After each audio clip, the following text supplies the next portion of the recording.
தரைக்காக்களில் இருக்கக்கூடிய அமல்கள் தென்னிந்தியாவிலிருந்து வந்ததாக சொல்கிறார்களே, இது உண்மைதானா?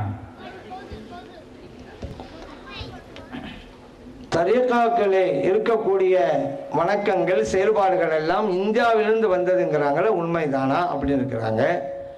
எங்கேருந்து வேண்டுமானாலும் வரலாம், அது இஸ்லாத்தில் உள்ளதா இல்லையான்னு தான் கேட்கணும். இப்போ இஸ்லாம் கூட இந்தியாவிலே வந்திருக்கலாம், அதுக்கு அவன் இஸ்லாத்தை ஏற்றுக்கொள்ள மாட்டான்டா சொல்றது. இப்போ இலங்கைக்கு இஸ்லாம் வந்தது இந்தியாவிலேருந்து தான் அப்படின்னு சொல்ல வச்சுக்கிறோங்க.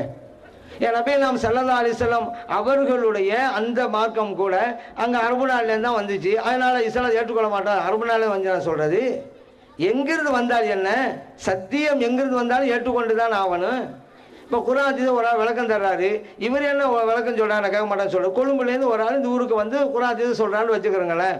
கொழும்புலேருந்து வந்தவரை வந்து நாம் எப்படி எடுத்துக்கொள்ளலாம் சொல்லுவீங்க? குர்ஆன் விளக்கம் யார் சொன்னாலும் ஏற்றுக்கொள்ள வேண்டியதுதான்.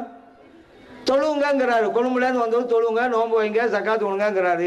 கொழும்புலேருந்து வந்தவங்கலாம் நாங்கள் எடுக்க தேவையில்லைங்கடா சொல்லுவீங்க. அவர் சொல்றது நல்லதா இல்லையா அதைத்தானே பார்க்கணும். அதனால இந்த தரீக்காவுடைய அவசியமும் அதோடைய முக்கியத்துவம் இந்தியாவில வந்திருக்கலாம், எங்கிருந்தும் வரலாம். நமக்கு குர்ஆன் ஹதீஸ் அடிப்படைக்கு உட்பட்டதா இல்லையா அதைத்தான் பார்க்கணும். இந்தியாவிலேருந்தே வரல, சவுதியிலேருந்தே வருதுன்னு வச்சுக்கிறோங்க. சவுதியிலேருந்து ஒரு பாயிண்ட் வருதுங்க, ஒரு கருத்து வருது, ஆனால் இஸ்லாத்துக்கு உடம்பாடுறதா இல்லை, ஏற்றுக்கொள்வோமா? இல்லை, சவுதியிலேருந்து வந்துருச்சு, நபி நாம் ஸல்லல்லாஹு அலைஹி வஸல்லம் இருந்த இடத்துலேருந்து வந்துருச்சு, அதனால ஒப்புக்கொள்வீங்களா? குர்ஆன் ஹதீஸுக்கு முரண்க, நான் ஏற்றுக்கொள்ள மாட்டோம்பீங்களா? அதனால எந்த இடத்துல வந்ததாங்கிறது பிரச்சனை, நம்ம எடுத்துக்கொள்ளக்கூடிய விஷயம் குர்ஆன் ஹதீஸுக்கு உட்பட்டதா இல்லையாங்கிறது தான். நல் விஷயங்கள் எங்கேருந்து வந்தாலும் எடுப்போம், அது தீய விஷயங்கள் அந்த ஸல்லல்லாஹு அலைஹி வஸல்லம் வாழ்ந்த பூமியிலேருந்து வந்தாலும் எடுக்க மாட்டோம். குர்ஆன் ஹதீஸ் தான் பின்பற்றணும். அல்லாஹ் தஆலா நாடுகளை எல்லாம் பின்பற்றாதுன்னு சொல்றானா? இந்தியாவிலேருந்து ஒரு கருத்து வந்தால் அதெல்லாம் நீங்கள் ஏற்றுக்கொள்ளாதீர்கள், அல்லது சவுதியை தவிர வேறு எந்த நாட்டிலிருந்து எது வந்தாலும் ஏற்றுக்கொள்ளாதீர்கள் குர்ஆன்ல அல்லாஹ் சொன்னானா? நபி நாம் ஸல்லல்லாஹு சொன்னாங்களா? குர்ஆனை பின்பற்றுங்க, ஹதீஸ் பின்பற்ற எல்லாம் சொல்லிவிட்டான். எங்கிருந்து வந்தால் என்ன, சொல்லப்படக்கூடியது குர்ஆனுக்கு உட்பட்டதா ஹதீஸ் உட்பட்டாங்கிறத பார்க்கணும்.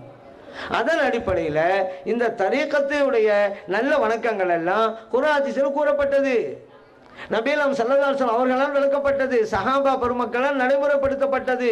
அந்த மேற்று இந்தியா வழியாக நமக்கு வந்திருக்கிறது. இந்தியாவே கொடுக்கல, இந்தியாவே ஒன்றை உருவாக்கி இந்த அங்க வச்சுக்கிறங்க அப்படிங்கல.